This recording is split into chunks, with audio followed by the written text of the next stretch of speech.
Tous les ans, la neige tombe à peu près au même moment, mais beaucoup plus en région montagneuse qu'en bord de mer.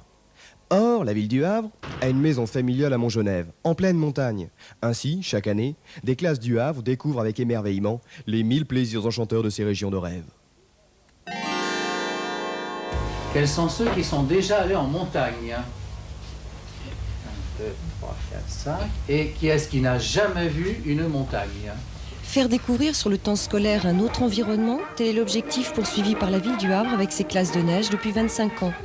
Cette démarche concerne chaque année plus de 600 élèves de CM2. Quelques jours avant son départ pour Montgenèvre, la classe de M. Valois de l'école Louise Michel rencontrait les animateurs du centre de vacances de la ville du Havre. Quand on va arriver le matin, on fait du ski le même jour ou le lendemain matin? On sera combien dans une chambre? On mangera pas les mêmes choses qu'on mange ici. À Montgenèvre, on mangera plus les choses comme la raclette, des choses comme ça. Est-ce que quand on fait du ski, on est obligé d'être à demi couché? Y aura-t-il une bibliothèque à Montgenèvre?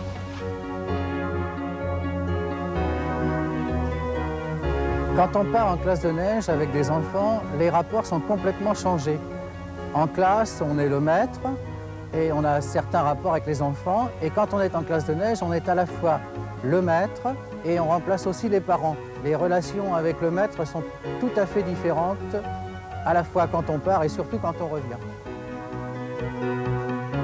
C'est seulement si un maître est volontaire dans une école que la classe peut partir en classe de neige. Les travaux de classe sont à peu près les mêmes que ceux qu'on peut effectuer au Havre. Mais il y a tout l'apport du milieu.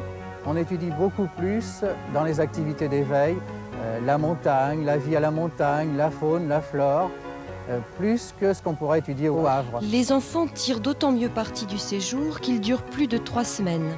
Quant au coût, la participation financière des parents est basée sur leurs revenus. Elle représente environ 30% du coût réel du séjour. Le Conseil général contribue pour 2,25%. Le reste, 70%, est pris en charge par la ville.